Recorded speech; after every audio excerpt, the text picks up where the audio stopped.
Hi friends, ఈరోజు మనం Renault కేగర్ service reset ఎలా చేయాలో చూద్దాం. మాన్యువల్గా ముందుగా మనం ఒక స్టెప్ ఇగ్నిషన్ ఆన్ చేసుకోవాలి. ఇగ్నిషన్ ఆన్ చేసుకున్న తర్వాత మనం సర్వీస్ ఇంటర్వెల్కి వెళ్ళాలి. దానికోసం మనం ఇక్కడ ఈ button and okay button press చేసి మనం సర్వీస్ రీసెట్ చేసుకోవచ్చు. ఇక్కడ మనకి సర్వీస్ డ్యూ అని లైట్ వస్తుంది కదా,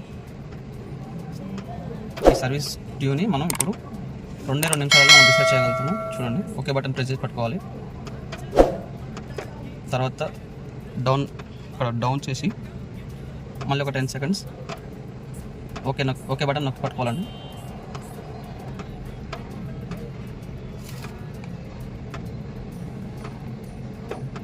చూడండి, అయిపోయింది.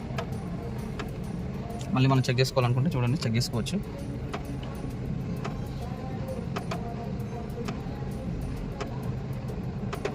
అయిపోయింది, సెట్ అయిపోయింది.